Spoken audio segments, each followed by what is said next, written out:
स्वागत करतो.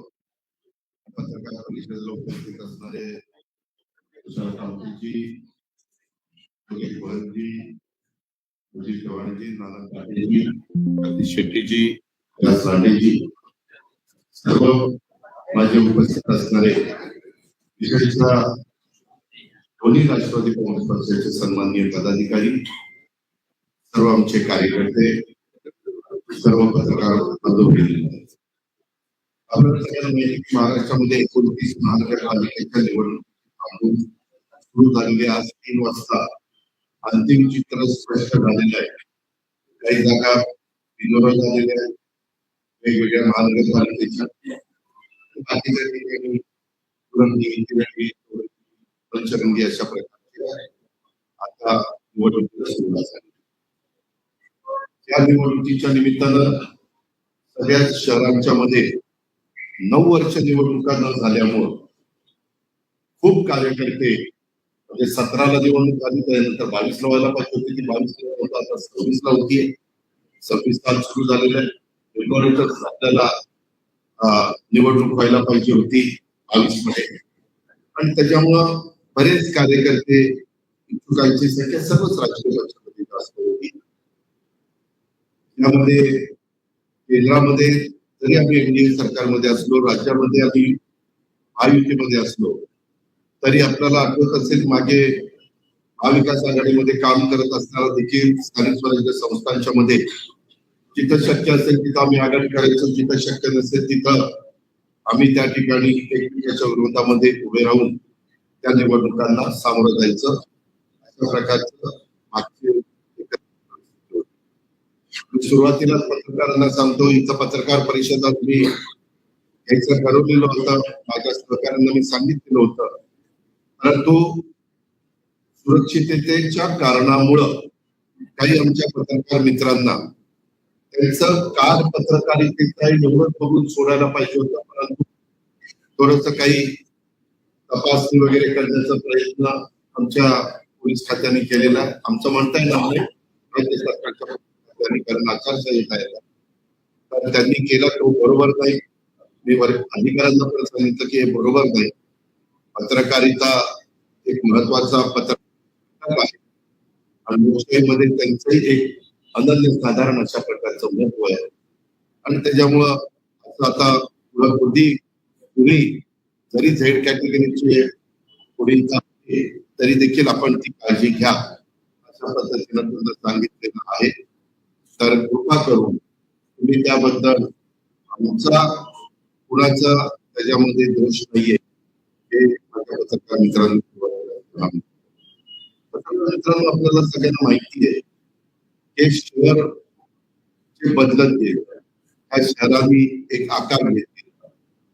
हे 1991 या शहराने एवढं खासदार केलं, त्यावेळेस शहराची म्हणजे फार काही ओळख नव्हती, काही ठराविक कार्यकर्ते होते, परंतु तेव्हा एकसंघ काँग्रेस होती आणि काँग्रेसचे राजीव गांधींनी आणि आदरणीय पवार साहेबांनी मला उमेदवारी दिलेली होती, आणि त्याच्यातून मला इथल्या अनेक लोकांनी आशीर्वाद दिले, काँग्रेसच्या सगळ्या नेत्यांनी आशीर्वाद दिले, सरकारने मला मदत केली आणि मतदारांनी विश्वास टाकला. आणि मला वाटतं त्यावेळेस 35,000चं लीड मिळालं होतं. मी खूप लाख मतांनी निवडून आलो, परंतु त्या विधानसभा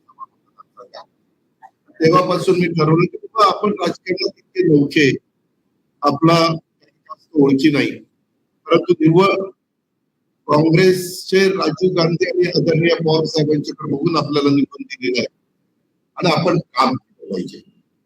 आणि तेव्हापासून मी कामाला सुरुवात केली.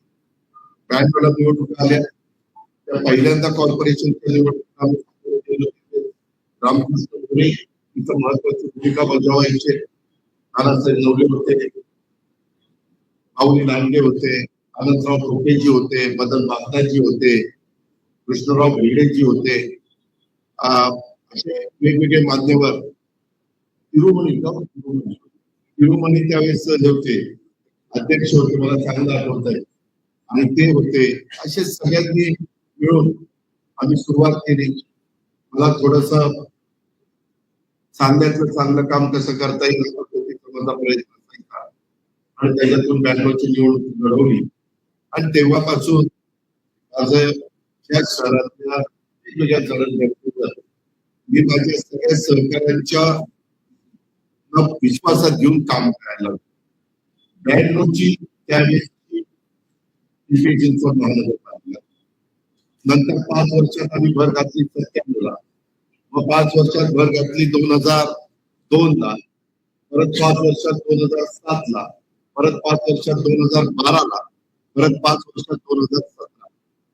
17ला मात्र देश पातळीवर नरेंद्र मोदी साहेबांची जबरदस्त लाट आली आणि त्याच्यातून माझ्याचे पण अनेक सहकारी ज्यांना मी संधी दिली होती, पदं दिलेली होती, ते माझ्यापासून बाजूला गेले. आणि एक तसा बघितलं तर एक मुद्दा असा निघाला की विठ्ठलाच्या मूर्तीमध्ये गडबड झाली, भ्रष्टाचार झाला. त्यावेळी महापौर होते, त्यांच्याबद्दल आरोप झाले. आता ते व्यक्ती आज आमच्या विरोधामध्ये असणाऱ्यांचे उमेदवार झाले. म्हणजे त्यावेळेस त्यांच्यावर त्यांनी आरोप केले, आता ते तिथले उमेदवार, हे आपल्या लक्षात आलं असेल. मित्रांनो, पत्रकार मित्रांनो, मी आपल्याला सांगेन की महाराष्ट्राच्या राजकारणात घडणघडणीमध्ये काम करत असताना मला अनेक पदं भूषवण्याची संधी अनेक मिळाली. 6 वेळेला मी पोलीस भरती झालो, पण शेवटी ही शहर शेतकऱ्यांची नगरी, उद्योग नगरी, कामगार नगरी, छोटी छोटी गावं एकत्र येऊन झालेली नगरपालिका खारेसाहेब आणि नंतर झालेली महानगरपालिका स्वर्गीय यशवंतराव चव्हाण साहेबांनी या शहराला दिलेले आशीर्वाद, आणि त्याच्यानंतरच्या काळात अनेक मान्यवरांनी पवार साहेबांनी असतील, अशोकराव असतील, मी आता सगळ्यांची नावं घेतली, सगळ्या मान्यवरांनी त्याला हातभार लावण्याचा प्रयत्न केला. आणि आम्ही त्याच्यामध्ये खऱ्या अर्थाने इथले रस्ते असतील, इथले सबवे असतील, इथले फ्लायओव्हर असतील, इथले डबल फ्लायओव्हर असतील, इथले उद्यान असतील, इथले पाण्याची व्यवस्था असतील, इथल्या ज्या काही मुलगी शिक्षणाच्या संदर्भामध्ये चांगल्या प्रकारचे दर्जेदार शिक्षण संस्था आल्या पाहिजेत, याबद्दलचं काम असेल, किंवा इथं IT आणण्याच्या करता पवार साहेबांनी मेहनत घेतली. तिथं संत तुकाराम कारखाना होणार होता, तो तिथं न करता साहेबांनी तो पलीकडे दिला आणि ती जागा IT ला घेतली. आणि त्याच्यावर हिंजवडीमुळं संपूर्ण चित्र, जरी ते आपल्या परिसरामध्ये आपल्याला लागून असलं तरी IT क्षेत्रात नंतर आम्ही मेट्रोच्या संदर्भात अनेक गोष्टी आम्ही केल्या. परंतु पत्रकार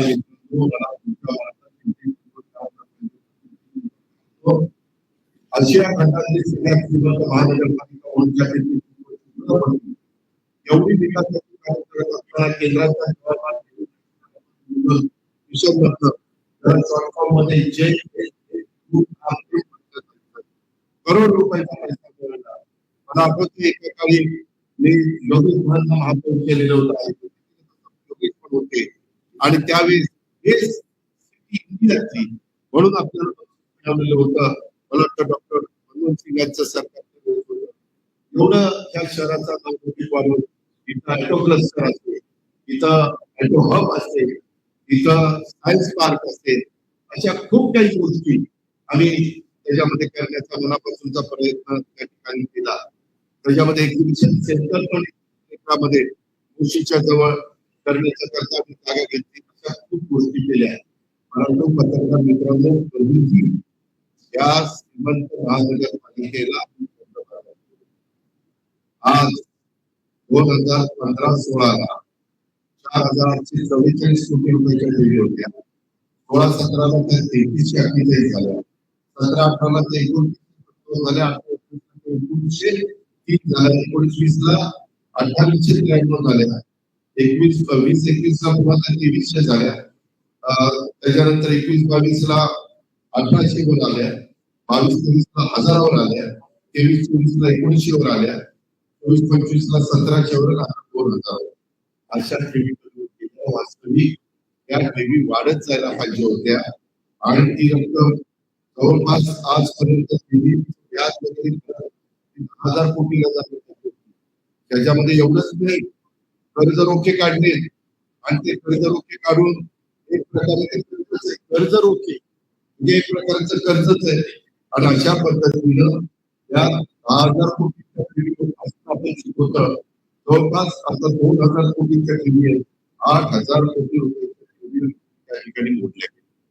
माझं म्हणणं की मग मोठ्याचं काम दाखवा ना की बाबा एवढा पैसा त्या ठिकाणी केला.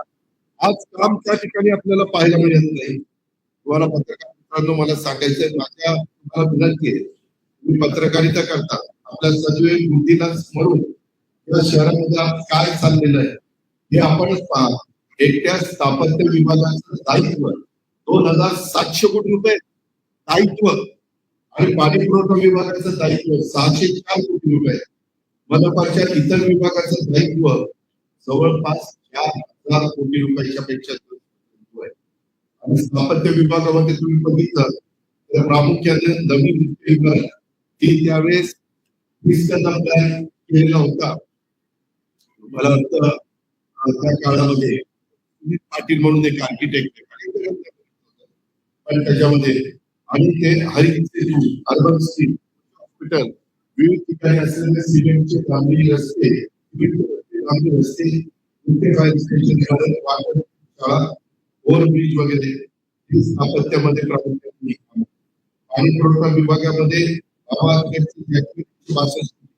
9,00,000 उमरी पाईपलाईन 65 कोटी, त्याच्यामध्ये अजून एक उमरी आणि देऊ पाईपलाईन टाकणं 101 कोटी आणि देऊ ते चिखली पाईपलाईन टाकणं 45 कोटी, 9,00,000 ब्रेक आणि ड्रेनेज विभागामध्ये पर्यावरण अभियांत्रिकी विभागात विविध कामासाठी कामकाज प्रलंबित असलेल्या कामाची दायित्व बजेटपेक्षा जास्त अनेक अनावश्यक कामं केवळ रिंग करून टाकण्याचा आणि काढण्याचा प्रयत्न झालेला आहे. त्याच्यामध्ये काही ग्रामीण रस्ते टाकले जातात, ते पुन्हा सुरक्षित केले जातात. अर्बन सिटीच्या नावाखाली नव्याने वाढीव फुटपाथ रस्त्यांची रचना केली जाते. मित्रांनो, आमच्या कारकिर्दीमध्ये ट्रॅफिक अशी गर्दी झाली, ट्रॅफिक अडथळा होत नव्हतं. आज पद्धतीच्या निगडीपर्यंत माणूस असाच जवळपास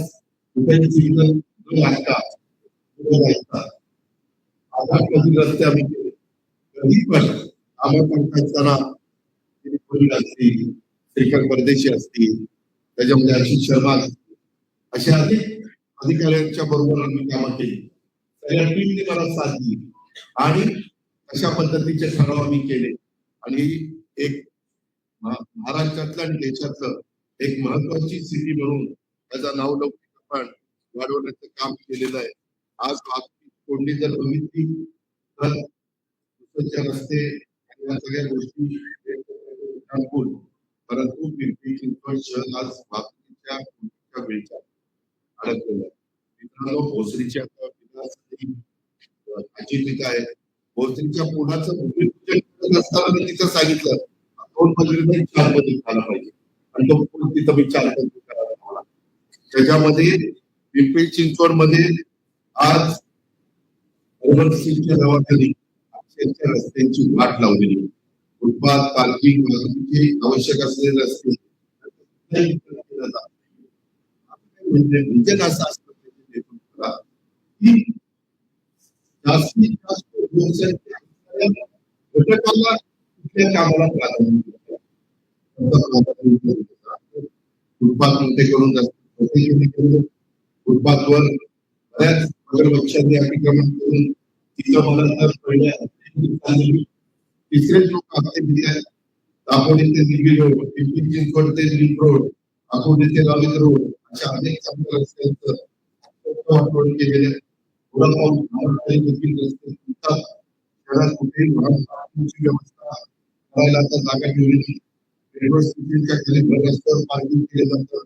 9 वर्षामध्ये त्यांची कामगिरी तर पहिली 5 वर्षांनंतर पण बघितलं तर 9 वर्षात पार्किंग सुविधा विकसित केली गेली नाही. गाळे BRT रस्ता तयार असून सुद्धा वापरासाठी 9 वर्षात खुला केला गेला नाही. त्यामध्ये बेकायदा पार्किंग चालू आहे. स्मार्ट सिटीच्या माध्यमातून स्मार्ट पार्किंग ऍप आणि ई सायकल ही दोन्ही प्रकल्पावर खर्च केलेले कोट्यवधी रुपये पत्रकार मित्रांनो उडाले आणि ह्या पद्धतीनं BRT कॉरिडॉरची संकल्पना मोडून मी कॉरिडॉर लगत असलेल्या इमारतीमध्ये सार्वजनिक पार्किंगची सुविधा उपलब्ध करून देण्याची व्यवस्था केली, परंतु सार्वजनिक वापरासाठी असलेले हे सर्व पार्किंग त्यांनी त्या ठिकाणी खाऊन टाकल्यासारखं परिस्थिती निर्माण केलेली आहे. मित्रांनो, मी परवा मला वाटतं 2 ठिकाणी सभा घेतल्या. एक पंकज बालेकरच्या इथं घेतली आणि दुसरी एक चिखला घेतली आणि एक तळवलेला घेतली. दोन्ही ठिकाणी मी भूमिका मांडली की इथं टेंडर मध्ये लीक केली जाते, इथं दादागिरी केली जाते, इथं मोठ्या प्रमाणावर टेंडरचे फुगवटा वाढवला जातो. मी आपल्याला पुराव्यांनी निश्चित देईल की तेच रस्ते जर दुसरीकडे करायचं म्हटलं तर ते कमी पैशामध्ये होतात. इतर टेंडर मध्ये खाडाखोड त्या ठिकाणी केली जाते. त्याच्याही बद्दलचे पुरावे माझ्याकडे त्या ठिकाणी आहेत. मी कुठल्याही गोष्टी विदाऊट पुराव्याच्या तुमच्याशी बोलू इच्छित नाही आणि मला कुणावरही बिनबुडाचे आरोप करण्याचं काही कारण नाही.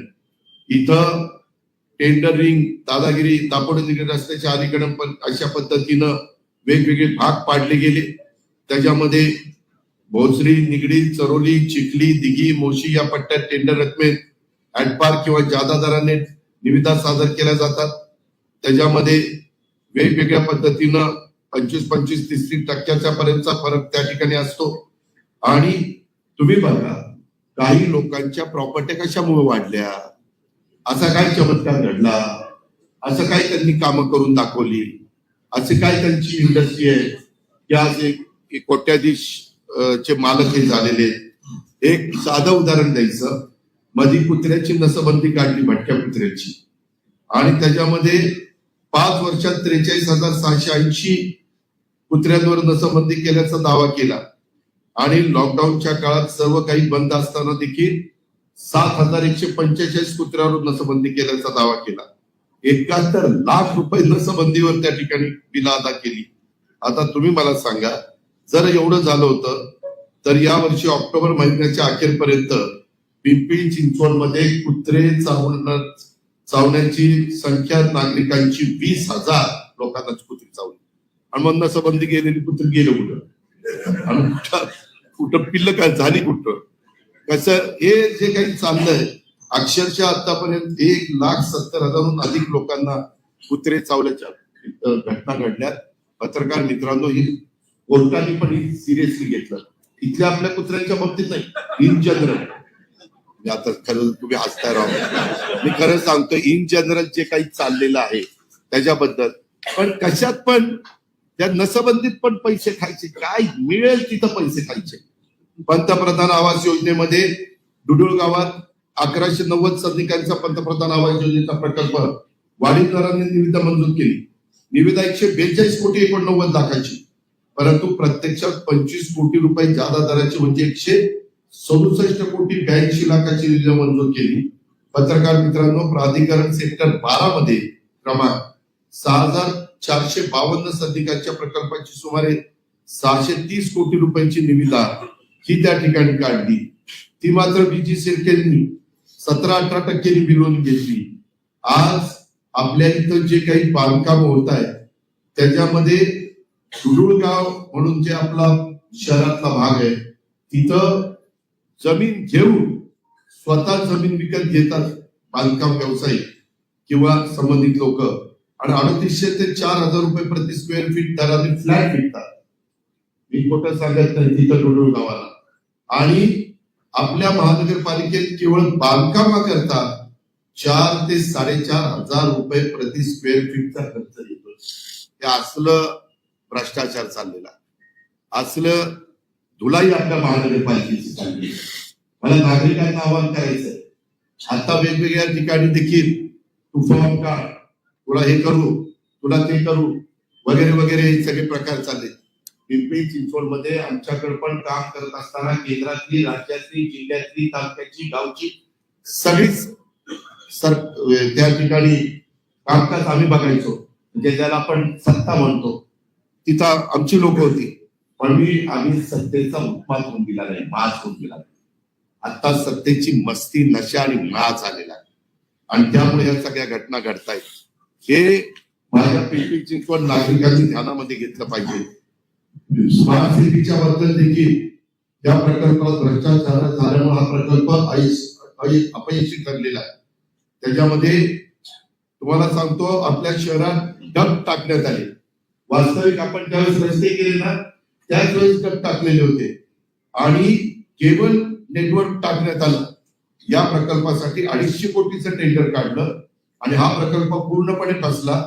जमिनी खाली केबल टाकण्याचं काम त्याच्यामध्ये लोकप्रतिनिधींनीच रस्त्याच्या अलीकडं पलीकडं वाटून घेतलं आणि इंटरनेटची केबल नाजूक असल्याने नेहमी सांगतात की 1.5 मीटर म्हणजे 5 फूट खाली टाका आणि ती बंधनकारक आहे. मात्र खोदकामाचं पैसे वाचवण्यासाठी प्रत्यक्ष खोदाई केवळ गुडघ्यापर्यंतच लेवलपर्यंत खोदून डग टाकण्यात आला. त्यामुळं नेटवर्क सुरू होण्यापूर्वीच डॅमेज झालं. अब्जावधी रुपये खर्च करून तयार केलेला प्रकल्प 7-8 वर्षात बंद झाला. हे आपणच पत्रकार म्हणून माहिती घ्या. 600 किलोमीटर केबल नेटवर्क पैकी फक्त 200 किलोमीटरचं केबल नेटवर्क हे आज डॅमेज झाल्यामुळं प्रकल्प पूर्णपणे फसलेला आहे. अंदाजपत्रकात डगच्या बोगस किंमत दाखवलेली आहे. ठेकेदारांनी डगच्या उत्पादनात प्राप्त झालेले डग कॉईनची चलन बिलं ही सादर केल्यावर बिला अदा करण्यात आलेली आहे.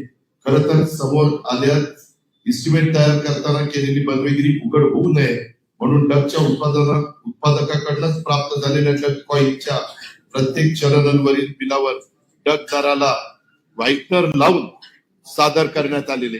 तेच व्हाईटनरचे पुरावे मी आता ह्याच्यामध्ये तुम्हाला दाखवले. व्हाईटनर लावलाय त्याच्यामध्ये. जरा जागेची ही साधारण परिस्थिती आहे. तुम्हाला कोणाला बघायचे असेल तर आपण बघू शकता. त्याचबरोबर आपल्या ई क्लासरूम पत्रकार मित्रांनो जरूर स्मार्ट क्लासरूम असले पाहिजे. या प्रकल्पात सुद्धा मोठ्या प्रमाणात भ्रष्टाचार झाला. मी जे पहिली दोन्ही भाषण केली, भ्रष्टाचार ही पोखरली महानगरपालिका कर्जबाजारी केली. हे चित्र आपल्याला बदलायचं आहे. म्हणून आम्ही आज दोन्ही राष्ट्रवादीनं युती केली आणि आज लोकांच्या समोर आम्ही जातोय. त्याच्यामध्ये या प्रकल्पांतर्गत महानगरपालिकेच्या प्रत्येक शाळेत ई क्लासरूम योजनेमुळे प्रत्येक वर्ग खोली 1.5 लाख रुपये प्रति टीव्ही. नीट आहे का? त्याच्यामध्ये व्हीयू कंपनीचा 65 इंची टीव्ही बसवण्यासाठी टेंडर मंजूर झालं. 1000 पेक्षा जास्त वर्ग खोल्यांमध्ये टीव्ही बसवण्यात आले. टेंडर मध्ये एका टीव्हीची मंजूर किंमत 1.5 लाख रुपये इतकी होती. परंतु बाजार भावाप्रमाणे व्हीयू कंपनीचा 65 इंची टीव्हीचा प्रत्यक्षात किंमत मित्रांनो फक्त 55,000 इतकी आहे. ई क्लासरूम योजनेच्या नावाखाली प्रचंड मोठ्या प्रमाणात भ्रष्टाचार झाला. महानगरपालिकेचे 123 शाळांमध्ये ई क्लासरूम लागू केलं, परंतु इंटरनेट कनेक्टिव्हिटीच नसल्यामुळं शिक्षकांना एकतर त्यांच्या मोबाईल वरील मर्यादित इंटरनेटद्वारे अथवा खासगी इंटरनेट कनेक्शनद्वारे किंवा डाउनलोड केलेल्या ऑफलाईन शैक्षणिक साहित्याद्वारे शिकवावं लागतं आणि शिक्षकांना ई क्लासरूमसाठी आवश्यक असणारं आधुनिक प्रशिक्षण द्यावं लागतं. आपण जसं पहिल्यांदा संगणक काढला, आम्ही राज्य सरकारच्या कर्मचाऱ्यांना त्या संगणकाचं कोर्स करण्याच्या करता सवलत दिली आणि त्यांना तो कोर्स करायला लावला. ह्याच्यामध्ये हे सगळं जे झालं ते ई क्लासरूमचा असा खेळखंडोबा केला. काय होणार आहे ते गोरगरिबांची मुलं त्या शाळेमध्ये शिकतात. ई क्लासरूम झाली असते तर ह्या सगळ्या सुविधा माझ्या गोरगरिबांच्या मुलांना मुलींना मिळाल्या नसत्या. त्याचबरोबर तुम्हाला आठवत असतील तत्कालीन स्थायी समितीचे चेअरमन नितीन लांडगे ऑगस्ट 2021 मध्ये लाच घेताना त्यांना लाचलुचपत प्रतिबंधक विभागाने अटक केली. त्यांना होल्डिंगच्या वर्क ऑर्डर मध्ये काही लाखाची लाच मागणी प्रकरणी अटक केली. ज्यात त्यांच्यासह इतर 5 जणांचा समावेश होता. महानगरपालिकेच्या इतिहासात पिंपरी चिंचवडकरांनो कधी असं घडलेलं नव्हतं, परंतु मनपाच्या वरिष्ठ पदाधिकाऱ्याला अशा प्रकारे अटक झाली. हे मागच्याच मधलं उदाहरण 17 ते 2022. पण 4 वर्ष निवडणुका पुढे गेल्यामुळं हा मुद्दा मी काढला आणि तुमच्या समोर ठेवलाय. रस्ते खोदाईच्या करता पण एक माफिया इथं तयार झालेले, त्याच्यामध्ये रस्ते खोदाई झालेली नाही, गॅस पाईपलाईन, इंटरनेट केबल, सांडपाणी वाहिन्या, पाणी पुरवठा या नावाखाली तुमच्या माझ्या शहराची अक्षरशः चाळण केलेली रस्त्याची, यातील मोठा भाग बेकायदा रस्ते खोदाईचा असून त्यामुळं शहराचं नियोजन पूर्णपणे कोलमडलेलं आहे. खोदाई माफिया, जसं लँड माफिया, वाळू माफिया, भंगार माफिया, तसा आता ही खोदाई माफिया सुरू आहे. त्याच्यामध्ये जिओ, एअरटेल, वोडाफोन यांच्यासारख्या अनेक खाजगी कंपन्या आणि कंत्राटदार हे राजरोसपणे मनपाची कोणती अधिकृत परवानगी न घेता रस्ते खोदतात किंवा 1 किलोमीटरची परवानगी घेऊन प्रत्यक्षात 3-4 किलोमीटर खोदाई केली जाते. रस्ता खोदल्यानंतर तो फक्त माती टाकून खड्डे बुजवले जातात. त्यामुळे पहिल्याच पावसाळ्यात रस्ते खचण्याचं प्रमाण त्या ठिकाणी होतंय. अनधिकृत खोदाईमुळे कोट्यवधी रुपयाचं शुल्क जे महानगरपालिकेच्या तिजोरीमध्ये यायला पाहिजे ते येत नाही आणि एकदा रस्ता खराब झाला की पुन्हा दुरुस्तीसाठी जनतेच्या टॅक्सचाच पैसा वापरला जातो. म्हणजेच एकाच रस्त्याची खोदाई, शुल्क न मिळणं आणि पुन्हा दुरुस्तीचा खर्च असा दुहेरी फटका आपल्या इथं बसतो. वास्तविक मी बघितलेलं आहे, कारण माझ्याकडे पण महावितरण म्हणजे ऊर्जा खातं होतं. त्यावेळेस ऊर्जा खात्याची केबल टाकायला पण ते आमच्याकडनं पैसे घ्यायचे खोदाईला आणि नंतर ते डांबरीकरण करण्याच्या करता. अशा प्रकारे हेच कामं घेतात आणि यांच्या दादागिरीमुळं अधिकारी कचकाऊ भूमिका घेतात. हे आम्हाला बंद करायचंय. त्याकरता उद्याच्या 15 तारखेला माझ्या पिंपरी चिंचवडकरांनी आम्ही जी युती केलेली आहे, घड्याळ आणि तुतारी, या माझ्या उमेदवारांना त्यांनी निवडून द्यायचंय. मला विनंती आहे माझी, पिंपरी चिंचवड महानगरपालिकेचा प्रारूप विकास आराखड्यात नागरिकांच्या मध्ये पत्रकार मित्रांनो खूप मोठी नाराजी आहे. 50,000पेक्षा जास्त हरकती दाखल झालेल्या आहेत. 50,000 कशाला म्हणतो, एवढ्या हरकती. आळंदी लगत कत्तलखाना प्रस्तावित आहे. आता आळंदी माऊलीचा परिसर, तिथं कत्तलखाना काढायचं काही कारण आहे का? तिथं आरक्षण टाकले म्हणजे मुद्दाम काहीतरी नवीन समस्या झाली पाहिजे, हे कुणालाच पटणार नाही. कुठेतरी भावनिक मुद्दा करायचा, समाजामध्ये तेढ निर्माण करायची. डॉक्टर बाबासाहेब आंबेडकर, हे कत्तलखाना आळंदीच्या जवळ प्रस्तावित आहे. डॉक्टर बाबासाहेब आंबेडकर यांच्या पुतळ्या मागची विमलदृष्टीच्या जागेवर मैदानावर पोलीस स्टेशनचं आरक्षण प्रस्तावित आहे. म्हणजे मुद्दा आंबेडकरी समाजात रोष निर्माण त्याच्यातनं झालाय. हे यांना कळत नाही का? त्यांना विचार नाहीये. मी खरंच सांगतो, आम्ही काम करताना मी आजही बघा, आम्ही आढावा बैठका घेतो, 6ला जाऊन काम पाहतो. पत्रकार म्हणतात 6ला कशाला इतक्या लवकर जात असतात? त्या लोकांना त्रास होऊ नये म्हणून जात असतो. बाकी मला फार हाऊस आहे म्हणून नाही, पण गर्दी कमी असते, आपल्याला काम नीटपणे करता येतं, त्याकरता जात असतो.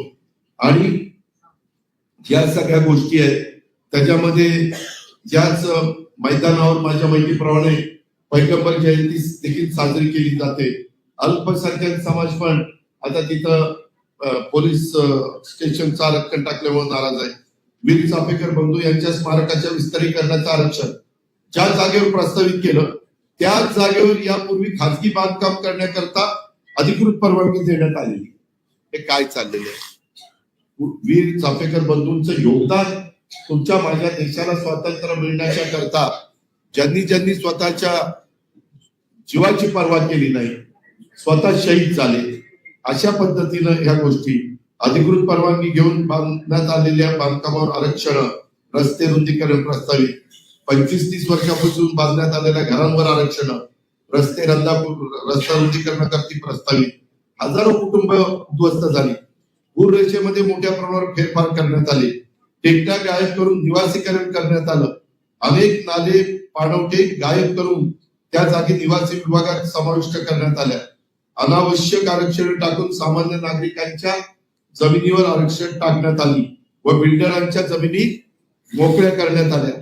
चिखली येतं तुम्हाला सगळ्यांना माहिती आहे 250 एकर जमिनीवर सुपर ऍडमिनिस्ट्रेटिव्ह कमर्शियल कॉम्प्लेक्स या प्रयोजनाचं आरक्षण लादण्यात आलं. आता तेच क्षेत्र दलालांच्या मार्फत कमी भावाने खरेदी करण्याचं काम कोण करतंय याचा नीट आपण सगळ्यांनी विचार करा. आज जे कोणी इथलं प्रतिनिधित्व करतात ही लोक आहेत. निगडी यमुनानगर येथील प्राधिकरणाकडनं अधिकृत खरेदी करण्यात आलेली घरं बंगले रेड झोन मध्ये समाविष्ट करण्यात आले. तळवडे, चिखली, भोसरी, दिघी या ठिकाणी रेड झोन कायम करण्यात आलेले. अशा पद्धतीनं या सगळ्या गोष्टी मित्रांनो चाललेल्या. माझं एवढंच म्हणणं आहे की हे जे काही मी तुम्हाला सांगतोय हे मी विथ प्रूफ पुराव्यासहित तिथं सांगतोय. माझी आपल्याला विनंती आहे, मी या पिंपरी चिंचवडमध्ये जातीचा, पातीचा, नात्याचा, गोत्याचा विचार न करता विकासाच्या अनेक गोष्टी केल्या. कार्यकर्त्यांची एक फळी चांगली घडवली, निर्माण केली.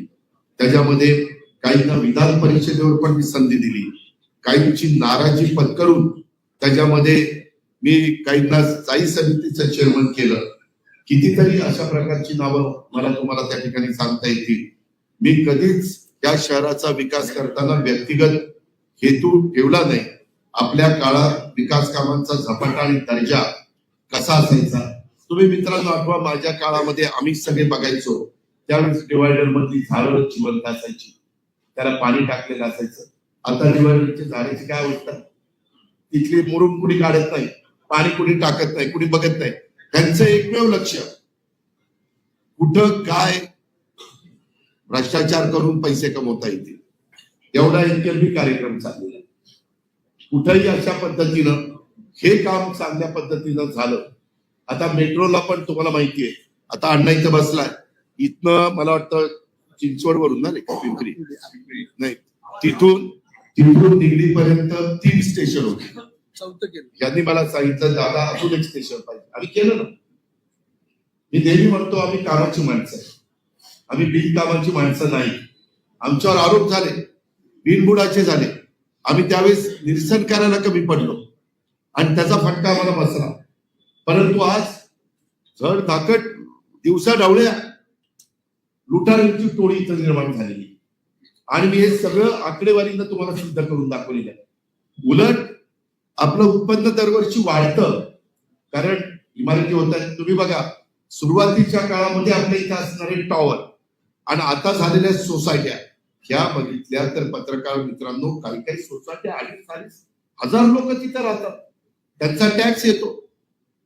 आम्हाला मी आज तुम्हाला हे सगळ्या गोष्टी सांगतो, परंतु 2-3 दिवसांनी पुन्हा पत्रकार परिषद घेऊन आम्ही याच्यावर काय उपाय करणार तेही मी सांगणार आहे. मी नुसती टीका करणार नाही, मी माझ्या सहकार्यांना बरोबर घेऊन आज ह्याचं आपल्या महानगरपालिकेचं वजवाटोळ करण्याचं काम यांनी चालवलेलं आहे. परंतु ते पुन्हा आपल्याला पूर्वत करण्याच्या करता काय आमचा कार्यक्रम आहे तो पण मी तुम्हाला पुढच्या प्रेसला सांगणार आहे. पर्यावरणाचं तर मित्रांनो गाडीचं घेणं देणं नाहीये. मला तुम्ही सांगा आमच्या काळात आम्ही वृक्षारोपण, वृक्ष संवर्धन याला प्राधान्य द्यायचो. मी कित्येकदा या सगळ्या पदाधिकाऱ्यांना विचारा, गाडीतनं जाताना झाडं चुकलेली असेल तर मी आयुक्ताला फोन करायचो हे काय झालं. शेवटी आपण आपलं स्वतःच म्हणून जे काही आपलेपणाने काम करतो तसं काम प्रदूषणावर उपाययोजना करण्यासाठी कुणी प्रयत्न करतंय का? आज नदीचं काय प्रदूषण चाललेलं, आज नदीमध्ये कसा राडारोडा टाकला जातोय, महानगरपालिकेच्या आरोग्य सेवेचा कसा पुजवारा उडालेला आहे, ज्या पद्धतीनं करवाढ केली त्या पद्धतीनं सुविधा दिल्यात का नाही दिल्या. शहराच्या विकासावर समोरासमोर येऊन चर्चा करण्याचं माझं आव्हान आहे. किंवा शहराचा विकास मी केला नाही त्यात माझं योगदान नाही ही हिंमत असेल तर त्यांनी समोर येऊन त्या ठिकाणी सांगावं. या शहराला आम्ही जीव लावला, या विभागाचा प्रतिनिधी या नात्याने खासदार म्हणून मी राजकारणाला सुरुवात केली. मी काही महिने होतो, 6 महिने होतो, पण तरी देखील त्याच्यानंतर सतत माझ्या राज्याच्या राजकारणामध्ये काम करत असताना पिंपरी चिंचवडला कसं आपल्याला झुकतं माप देता येईल हा प्रयत्न केला. या शहरातील विकासकांनी एक माझी ओळख कामाचा माणूस म्हणून केलेली आहे. अशा पद्धतीनं पण आपण पाहू शकता. कधी माझ्या कारकिर्दीमध्ये म्हणजे आमच्या 25 वर्षाच्या, माझ्या म्हणजे आमच्या राष्ट्रवादीच्या किंवा काँग्रेसच्या या 25 वर्षाच्या कारकिर्दीमध्ये जर तुम्ही पत्रकार मित्रांनी पण आम्हाला सांगितलं की दादा इथं कुठंतरी गडबड होते, तर आम्ही आमच्या पदाधिकाऱ्यांना बोलवायचो, हे असं चालणार नाही. आम्ही आमच्या आयुक्तांना बोलवायचो, त्यांनाही त्या पद्धतीनं त्या ठिकाणी सांगायचो, कारण हे शहर आपल्या सर्वांचं त्या ठिकाणी होतं. या गोष्टी पण आपण या निमित्तानं ध्यानामध्ये घेतल्या पाहिजे अशी माझी आपल्या सर्व पत्रकार मित्रांना विनंती आहे. आम्ही नवीन चेहऱ्यांना संधी दिली, काही अनुभवी लोकांना संधी दिली आहे. आम्ही त्याच्यामध्ये आता प्रचाराची यंत्रणा सगळ्या काही गोष्टी सिस्टमॅटिक पद्धतीनं राबवणार आहेत. आम्हाला कुठेही आचारसंहितेचा भंग करायचा नाही. मित्रांनो, एक माझी बहिणी सकाळी मला भेटायला आली होती. ते म्हणले दादा एका प्रभागात एका मुलाचा अर्ज होता, अक्षरशः सिनेस्टाईलने त्याचा पाठलाग केला, त्याला पकडला, त्याला काही लोकांनी गाडीत घातला आणि उमेदवारी अर्ज मागे घेतला. म्हणजे ही आपल्याला कायदा सुव्यवस्थेच्याही बद्दल त्या ठिकाणी मोठं काम करावं लागणार आहे. जर राजकीय वर्धास्त असला तर कायदा सुव्यवस्था त्या ठिकाणी अडचणीत येतील. ही पण गोष्ट तुम्ही बघा. 25 वर्षात गाड्या फोडणं, म्हणजे आमच्या काळात तसं होत नव्हतं. आता गाड्या फोडणं, ते काय कोयता गॅंग, ते काय स्कूटर जाळणं, अशी दहशत निर्माण करणारी काही लोक नाही, मुलं की ते असतात 18 वर्षाच्या आतले आणि त्यांच्यावर काही गुन्हे म्हणजे कलम लावायचे म्हटलं तरी अडचणी येतात कायद्याच्या. अशा पद्धतीनं माझं आपल्याला सगळ्यांना सांगणं, माझी आपल्याला सगळ्यांना हेही सांगणं, मी राष्ट्रवादी काँग्रेस दोन्ही माध्यमातून नव्या आणि चांगल्या चेहऱ्यांना संधी देण्याचा प्रयत्न केलेला आहे. महिलांची सुरक्षा अतिशय गंभीर असा महत्वाचा विषय आहे. शहराच्या वाहतूक कोंडीचा मोठा प्रश्न आहे. आम्ही एवढे प्रशस्त रस्ते त्या काळामध्ये बनवले, त्यामुळे एका ठिकाणून दुसरीकडे जाताना 10 मिनिटं लागत होती, आता 1-1 तास लागतो. शहरातील वाहतूक व्यवस्था पूर्ववत करण्यासाठी आम्ही काही नवीन उपाययोजना केल्या पाहिजेत, त्या पण मी तुम्हाला पुढच्या वेळेस सांगेन. आम्हाला ना भय ना भ्रष्टाचार म्हणून सत्तेत आलेल्या स्थानिक लोकांनी शहरात संपूर्ण निधीचं आणि महानगरपालिकेत भ्रष्टाचाराचं वातावरण तयार केलेलं आहे. शहरातील अल्पसंख्याक उमेदवाराला दमदाची पैशाचा आम्ही टाकून त्यामध्ये प्रकार या ठिकाणी सुरू आहे. अशाही बातम्या येत आहेत. लोकशाही दादागिरी खपवून घेतली जाणार नाही. जनतेने नोंद घेऊन अशा प्रवृत्तीच्या लोकांना खड्यासारखं बाजूला केलं पाहिजे. पवना नदी, इंद्रायणी नदी, मुळा नदी या 3 प्रमुख नद्यांच्या मध्ये आपली ही उद्योग नगरी वसलेली आहे. त्या नद्यांचा जाणाऱ्या सांडपाण्याचा कोणतीही प्रक्रिया न करता डायरेक्ट नदी पात्रात सोडतात.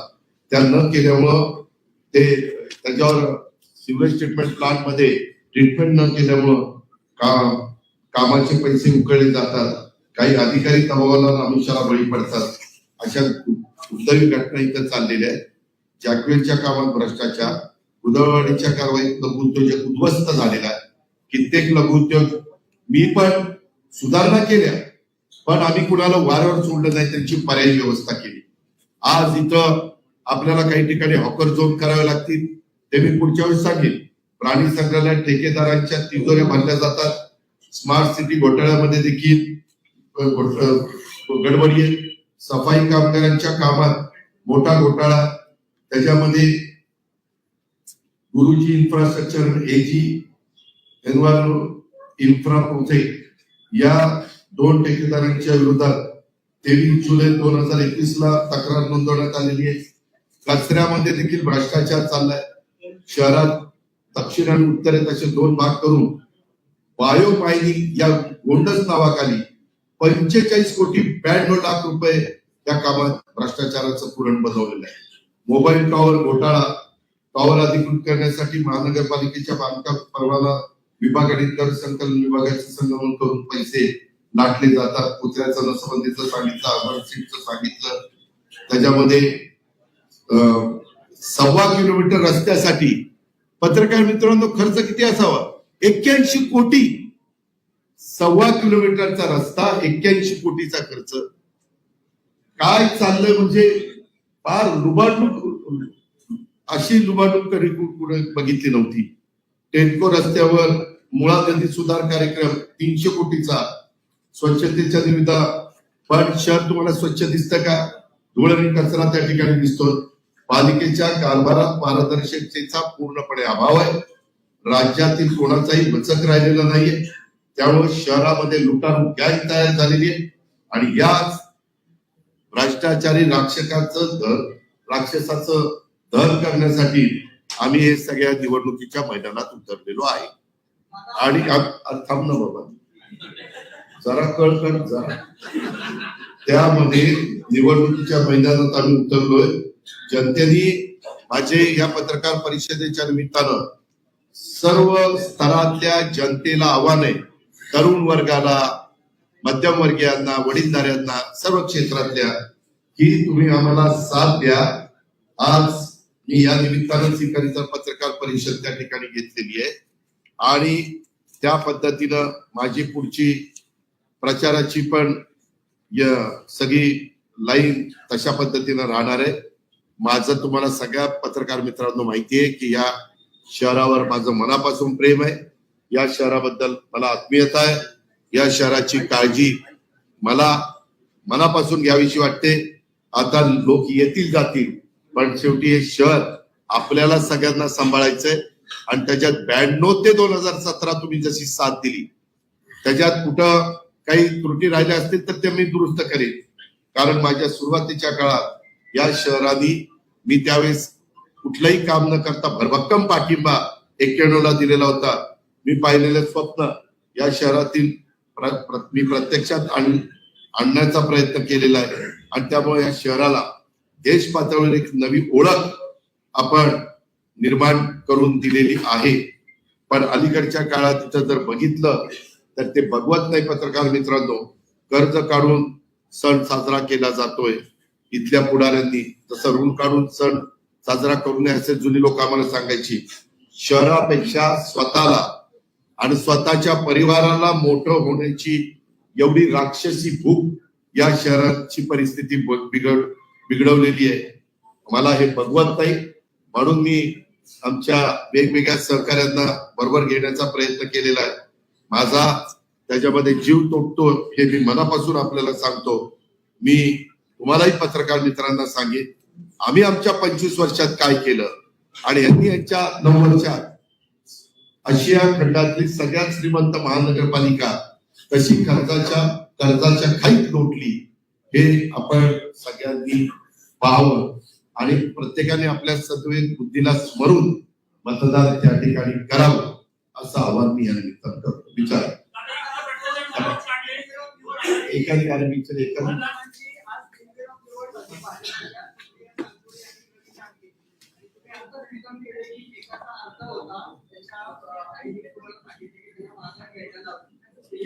नाही आईने नाही सांगितलं.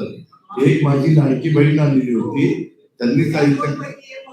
नाही याच्या संदर्भामध्ये मी ते कोण होते काय होते ते विचारपूस केली नाही, परंतु असले प्रकार या शहरामध्ये झालेले आहे. आमच्याही काळामध्ये मी माग काही बिनविरोध निवडणुका त्या ठिकाणी झालेल्या तुम्हाला पण सगळ्यांना माहितीये. पण लोकशाही पद्धतीनं ते झाल्या, संविधानाच्या माध्यमातून झाल्या, घटनेने जे घालून गेलेली शिस्त आहे त्यांनी झाल्या, तर आमचा काही विरोध असेच कारण.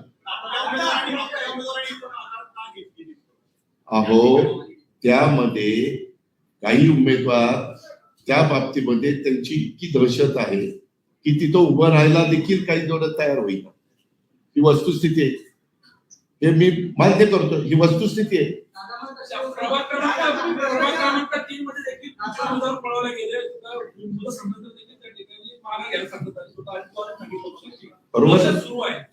मी तेच सांगतोय ना, ही दहशत कमी करण्याकरता हे कुणाच्या हातात आहे? लोकशाहीमध्ये हे नागरिकांच्या हातात आहे.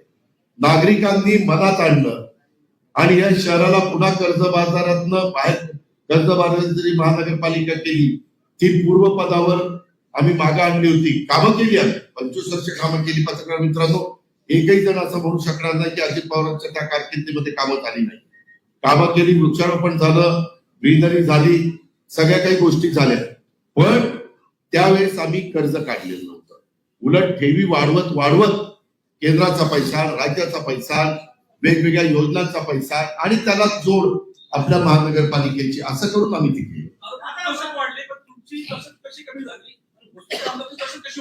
यामध्ये आमच्या हातामध्ये महानगरपालिकेची सूत्र गेले 9 वर्ष नाहीये.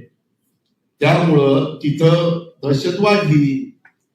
हे साधं सरळ गणित आहे.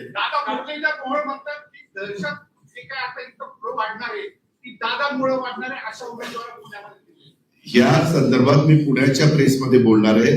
त्याबद्दल मला एवढंच सांगायचंय, कारण माझ्या एका सहकार्याने सांगितलं, एका व्यक्तीला परदेशात जायला कुणी मदत केली, जरा डोकं खाजवा नाठवा. पुण्यामध्ये एक व्यक्ती परदेशामध्ये पळून गेला की नाही, त्याला पासपोर्ट कुणी दिला, कसा गेला, काय गेला, याचं जरा नीटपणे चौकशी करा. आणि त्यांनी पण वेगवेगळ्या लोकांनी वेगवेगळ्या निवडणुकीमध्ये कुणाकुणाला उमेदवारी दिलेली आहे गेल्या 15-20 वर्षात, ह्याचंही रेकॉर्ड काढा.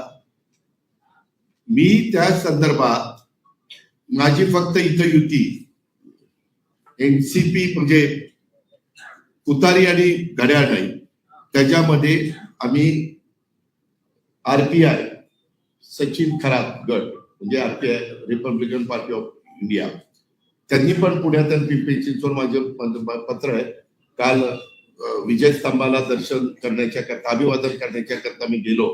आपलं 1 जानेवारीला पण जमतो ना, तिथंही सचिन माझ्या बरोबर होता. त्याच्या संदर्भात काही जागा आम्ही इतर म्हणजे त्यांना सोडल्या. आता त्यांना जागा सोडल्यानंतर त्यांनी कुणाला उमेदवारी द्यावी हा त्यांचा अधिकार आहे. आता इथं पीपल्स रिपब्लिकन पार्टी महाराष्ट्र प्रदेश संभाजीराव रंगनाथ गायकवाड, जोगेंद्र कवाडे साहेबांचे, त्यांनी पण आम्हाला पाठिंबा दिला, असा अनेक लोकांनी दिलेला आहे. त्याच्यामुळं त्यांना तिथं उमेदवार जे वाटून येतील तिथं त्यांनी कुणाला द्यावी हा त्यांचा अधिकार आहे. आणि मी मगाशी जे सांगितलं, हो का, हे व्हाईटनर लावलेलं, मी जर मगाशी म्हणत होतो ना, हे जे प्रकार आहे, हो का, व्हाईटनर लावलेलं, हे माहितीच्या अधिकारात आपण माहिती काढली. हो का, व्हाईटनर लावलेलं, हो का, व्हाईटनर लावलेलं, भयानक चाललंय, भयानक. यामध्ये आमच्या हातात सूत्र आल्यानंतर त्याची चौकशी रितसर, कुठलेही पार्सलिटी न करता, त्या व्यवस्थितपणे जे काही नियम करून दिले त्या नियमाने आम्ही करू. पण त्याकरता जनतेचे आशीर्वाद आम्हाला पाहिजे. त्याकरता घड्याळ आणि तुतारी याला यांनी साथ दिली पाहिजे.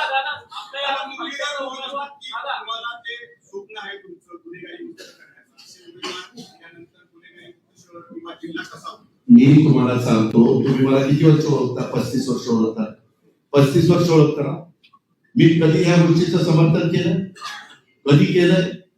आणि आता मी तुम्हाला कुठल्या प्रकारे 3चं संपलं की अजून माझ्याकडे यादी आली नाही. मला खरं थोडी उशिरा प्रेस, मी पुण्याला प्रेस देणार, त्याच्यामध्ये दाखवेल ना राष्ट्रवादी तुतारीचे उमेदवार कुठले, राष्ट्रवादी घड्याळचे उमेदवार कुठले, आणि सचिन खरातांनी दिलेले उमेदवार कुठले, ते मी दाखवेल ना.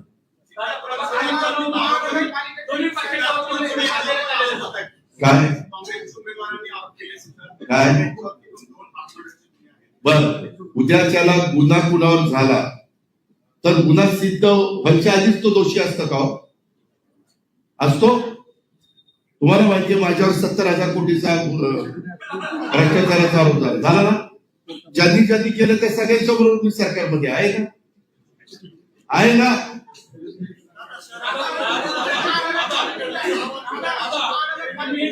अरे एकाने बोला ना, माझ्या हातून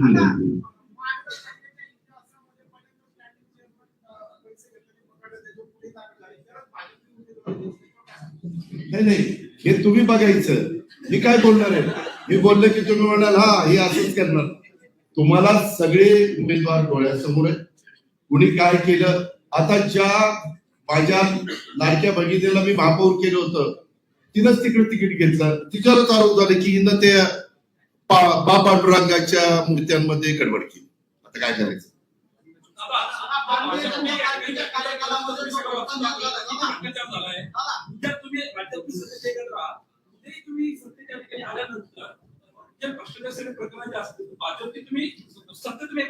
अहो तुम्ही एक मिनिट थांबा ना. माझं 15 वर्ष काँग्रेस आणि राष्ट्रवादी काँग्रेस एकत्र सरकारमध्ये होतं. पिंपरी चिंचवड महानगरपालिका ही राष्ट्रवादीच्या ताब्यात होती. त्यावेळेस मी काम करून दाखवलं की नाही? काम करताना ही संस्था वेगळी, ही संस्था वेगळी. स्थानिक स्वराज्य संस्था आहे ना, त्या संस्थेमध्ये काम करणारे इथले लोक वेगळी, तिथं आम्ही ज्यांच्याबरोबर काम करतोय ती लोक वेगळी. समजून घे, समजून घे.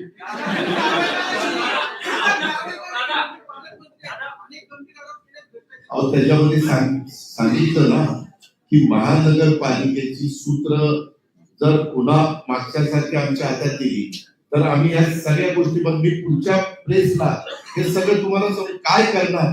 मी आज काय सांगितलं, काय घडतंय, गेल्या 9 वर्षात काय घडलंय आणि काय घडतंय आणि कसं कर्ज वाढलंय आणि कशा ठेवी नष्ट झाल्या आणि कशी बिलं देणं बाकी आहे स्थापत्याची आणि त्या सगळ्यांची, हे मी दाखवलं. हो का? तुम्ही साथ दिली ना, 12 तास पण मला जास्त झाले. त्यामध्ये मी जे भाषण तळवण्याला आणि चिखलीला केलं त्याला लाईक्स किती आले? 4,60,000 लाईक्स आले. कशामुळं करायचं ना? पूर्वी काय व्हायचं, पूर्वीची गोष्ट वेगळी. आता electronic media, print media, Instagram, Twitter, Facebook या सगळ्या गोष्टी इतक्या ऍक्टिव्हपणे काम करतात. मीच आश्चर्यचकित झालो ते 4,60,000 लाईक्स मिळाल्यानंतर. म्हणजे लोक बरेच जण आता सभेला न जाता आता ही पत्रकार परिषद पूर्ण राज्यात गेली ना, लाईव्ह तुम्ही दाखवताय.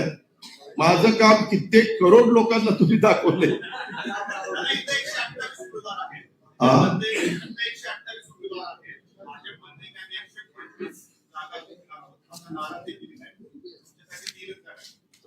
तीन तरी कशाला ठेवायचं,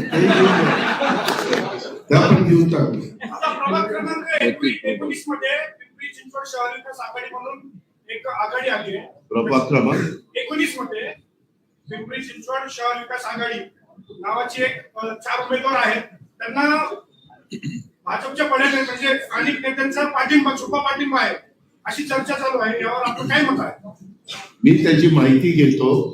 मी जेवढे काही उमेदवार आमचे आपल्या तुतारी, घड्याळ आणि आमच्या सचिन आणि हे बाकीचे आम्ही पार्टीमध्ये ना यांचे उभे केलेले आहेत. त्यामध्ये मी इमाने इतबारे, मी कधी माझ्या राजकीय जीवनामध्ये जुन्याही पत्रकार नाही आहे, मी कधी फिक्सिंग केलं नाही. बॅक फिक्सिंग मी प्रत्येकाला मी त्यांची कामं केली असते. काही लोक विरोधी पक्षांची निवडून आल्यानंतर कधी कधी तर 78 पैकी 70 आमचे असायचे, 8 विरोधी असायचे. पण मी त्यावेळेस महापौर स्टँडिंगला सांगायचो त्यांनाही द्या, कारण ते शेवटी कुठल्या तरी वॉर्डाचं प्रतिनिधित्व करतात ना. आणि मागील 25 वर्षात असं एक उदाहरण माझ्याकडे आलं की आम्ही हे काम जाणीवपूर्वक होऊन दिलं. शेवटी तुम्ही एकदा तिथं 5 वर्ष आल्यानंतर तुम्ही सगळ्या महानगरपालिकेचे लोकप्रतिनिधी असतात, म्हणजे प्रमुख पदाधिकारी, स्टँडिंग कमिटी चेअरमन, महापौर, उपमहापौर, सभागृह देतात.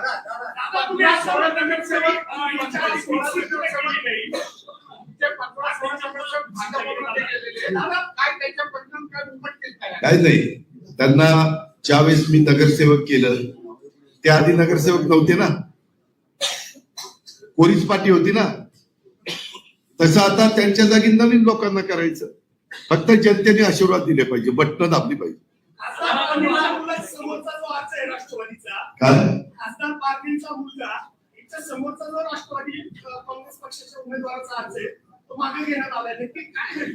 त्याच्यामध्ये ते सांगायचं राहिलं. माझं अजित गव्हाणेंचा मला निरोप आला की त्या 4च्या प्रभागामध्ये 2 जागा राष्ट्रवादीच्या, 2 जागा शिवसेनेच्या, म्हणजे धनुष्यबाणाच्या. आम्ही शिवसेनेबरोबर पण चर्चा केली, परंतु बाकीच्या ठिकाणी आमची ऍडजस्टमेंट झाली नाही. पुण्यामध्ये पण आम्ही चर्चा केली. तुम्ही बघितलं होतं, ते माझ्याकडे आले होते काही त्यांचे प्रतिनिधी.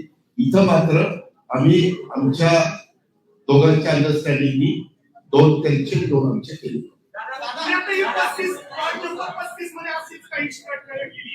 राष्ट्रवादीच्या अधिकृत उमेदवाराने अर्ज मागे घेतला.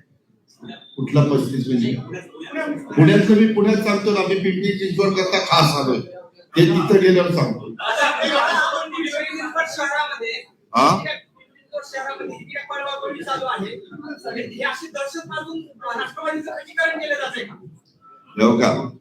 शेवटी कुणी कुणाचं खच्चीकरण करू शकत नाही, पण ह्याच्यातनं जनता जनार्दन फार बारकाईने बघत असते. तुम्ही बघितलं मागच्या काळामध्ये, मला आठवतंय तेव्हा मी हायस्कूलला होतो, 75ची इमर्जन्सी आली. इमर्जन्सी मध्ये बोलणं पत्रकारांना पण अवघड झालं होतं, बरोबर आहे. सगळे चिडीचूप, काहींना तर जेलमध्ये टाकून दिलेलं होतं, टाकलं होतं की नव्हतं. पण नंतर 75च्या नंतर 77ला निवडणुका आल्या आणि जयप्रकाश नारायण यांनी एक उठाव केला. कित्येकदा त्यावेळी जनता पक्षाचे मध्ये का जनता दल असं काहीतरी होतं, त्यांचे उमेदवार काउंटिंगला गेले नाही की आपलं काय खरं नाही म्हणून, आणि ते सगळे निवडून आले. आपल्या देशातली जनता, आपल्या मतदार हा घटनेचे शिल्पकार डॉक्टर बाबासाहेब आंबेडकरांच्या मुळे त्यांना जो मताचा अधिकार मिळालेला आहे. त्यांना जर असं हे काही चुकीचं चाललेलं दिसलं आणि ते त्यांना पटवून देण्याच्या करता समोरचे लोक यशस्वी झाले, तर जनता मी मांडणाऱ्यांना डोक्यावर पण घेते आणि मी मांडणाऱ्यांना खाली पण फेकून देते. हा इतिहास आहे की नाही? आहे ना.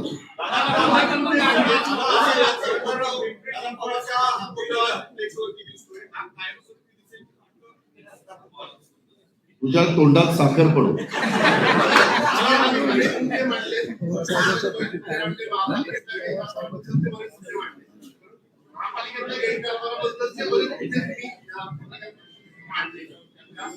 खरे ते मांडले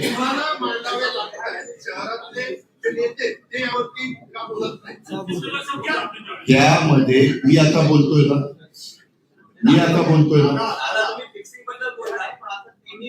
अरे बाबांनो, तुम्ही मला साथ द्या. मी नाही बदल करून दाखवला तर बोला ना. त्यामध्ये त्या संदर्भामध्ये सगळ्या गोष्टी पूर्वी जशा व्हायच्या त्या पद्धतीने होती. सगळ्याचा मान सन्मान ठेवून आम्ही करू.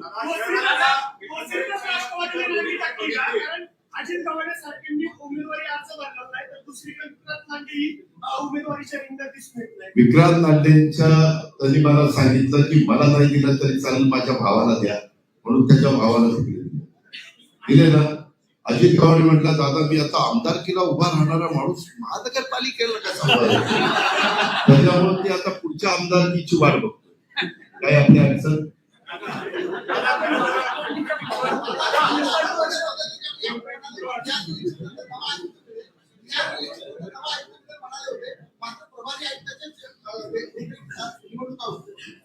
हो, मग बरोबर आहे ना.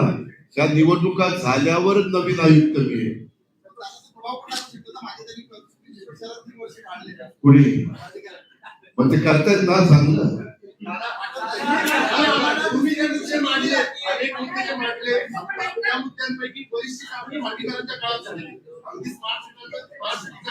अहो एक मिनिट, तुम्ही साधं गणित, कुठली नगरपालिका, महानगरपालिका किंवा संस्था असेल तर त्याच्यामध्ये जो प्रमुख असतो, जो ते चालवतो, जो त्याच्यामध्ये किंग मेकर असतो, त्याला जबाबदार धरलं जातं ना. अधिकारी काही 3 वर्ष येतात, बदली करून निघून जातात. तुम्ही ऐका, मी वेगवेगळे चांगले अधिकारी आणू शकत नाही. ते राजेश पाटील पण चांगला अधिकारी होता की नाही? मी तर ते ओरिसा का कुठल्या काढायचे होते, पण आणले होते, ते चांगलं काम करत होते. मी नेहमी माझ्या हातात जेव्हा असतं त्यावेळेस चांगले अधिकारी सर्व ठिकाणी आणायचा प्रयत्न करतो, कारण त्याच्यातलं निम्म काम आपलं वाचतं.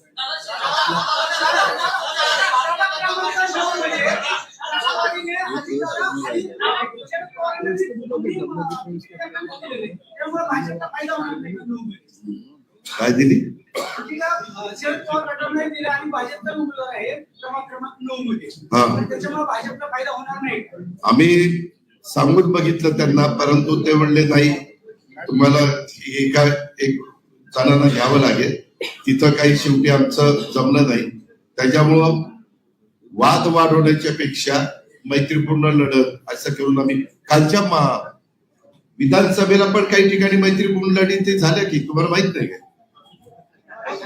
काही ठिकाणी झाले की नाही, श्रामपूरला झाली, पुरंदरला झाली, असे काही, मला वाटतं ह्याला झाली, सिंदखेड राजाला झाली.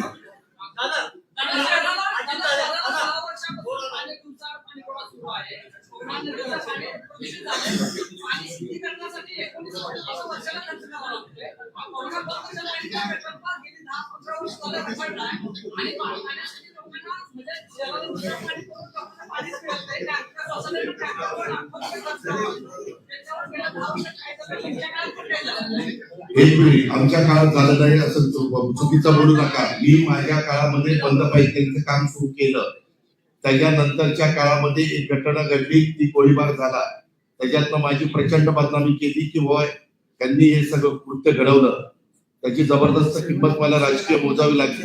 आणि त्याच्यानंतरच्या काळामध्ये महानगरपालिकाच माझ्या हातात गेली आणि ते काम केलं पाहिजे. मी आता सुनील शेख यांना पण विनंती केलेली की पुढं का होईना, जर नागरिकांनी माझ्या ताब्यामध्ये महानगरपालिका दिली, मी सांगतोय, मी स्वतः बघणार,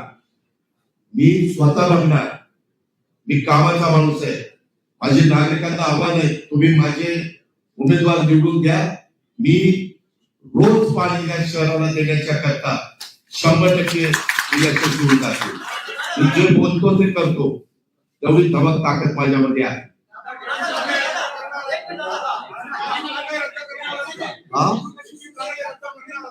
त्याच्याबद्दल पण खूप तक्रारी, जसं मध्ये आमचं सरकार आलं त्यावेळेस PMRDA सगळा आपण रद्द केला, तसं मी आत्ताच सांगितलेलं आहे.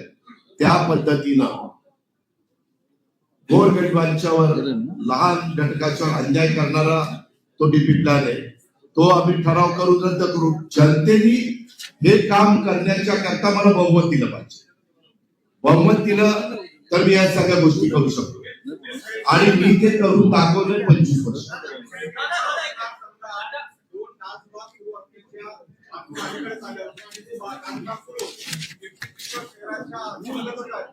शहरामध्ये आजही पाण्याची तोडफोड पोलिसांचा वचक राहिला नाही. मग ते सांगतो ना, म्हणून तर महानगरपालिका माझ्या ताब्यात दिल्यावर मी ते अधिकाऱ्यांना करीन ना, हेच सांगतो साहेब.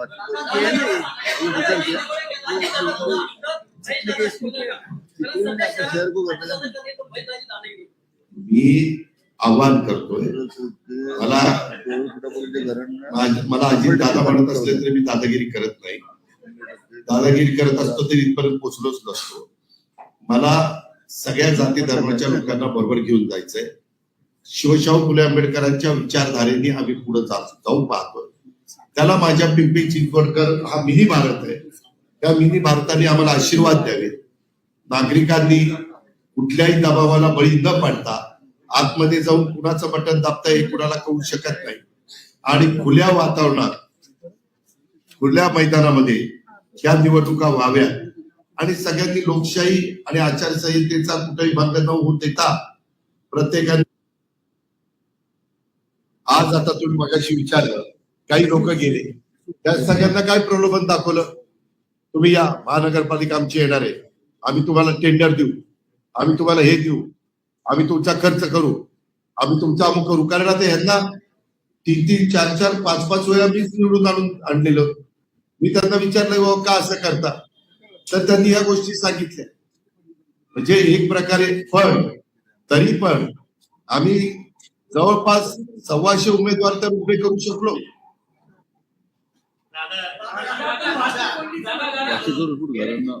नाही तर पुढच्या सांगतो मला ते पुढं आम्ही काय करणार आहे ते.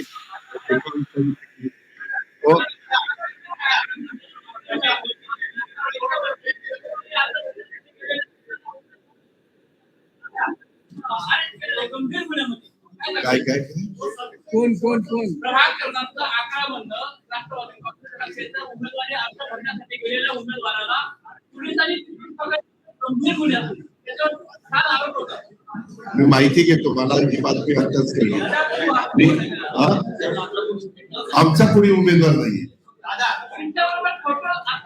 अरे फोटो काय, आता कुणी फोटो काढतोय? अहो पक्षप्रवेश झाला म्हणजे तो माझा उमेदवार आहे कसा आहे? अरे बाबा नाही ना, एबी फॉर्मच दिला नाही, असं काय करता तुम्ही?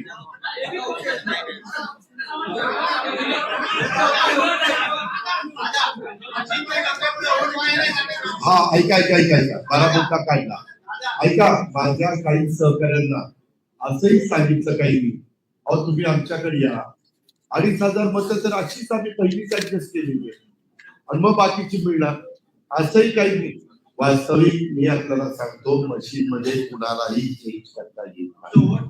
अरे थांबा ना बाबा, त्यामध्ये बिजनेसमैन की जिंदगी का एक दुख बताऊं, सोचा था 4-5 साल धंधे में खूब मेहनत करेंगे फिर सेट हो जाएंगे, लेकिन निवडणुका झाल्या त्या ज्या नगरपालिकाच्या विचाराच्या होत्या त्याच निवडून आल्या. त्याच्यामध्ये असं होत नाही, पण कधी कधी पराभव झाला तर तो खुल्या मनाने मान्य केला पाहिजे किंवा आम्ही आमच्या परीनं मनापासून प्रयत्न केले, पण जनतेला आम्ही मतपरिवर्तन करण्याच्या करता यशस्वी होऊ शकलो नाही, असं करून त्यांनी मान्य केलं पाहिजे. अलीकडे काय झालं, पराभव झाला, ते मशीन मध्ये ऍडजस्टमेंट झाली, एक झालं. पत्रकार मित्रांनो, तिथं काही गडबड होत नाही, कारण एवढ्या मोठ्या मशीन मध्ये गडबड करायची म्हटलं तर कितीतरी अधिकाऱ्यांना हाताशी धरावं लागेल. ते होऊ शकत. एक मिनिट थांबला बाबा, जरा बोलू दे ना, पत्रकार परिषद पाहिजे. त्यामध्ये हे कुठलं तरी होत नसलं तरी एकंदरीत बाकीच्या संदर्भामध्ये उबार नाव नोंदणी, तिबार नाव नोंदणी, 4 वेळेला नाव नोंदणी, त्यांच्या प्रभागातले माणसं काढून त्यांच्या प्रभागात टाकणं, त्यांच्या प्रभागातनं काढून योग्यच्या प्रभागात, हे प्रकार झालेले आहेत.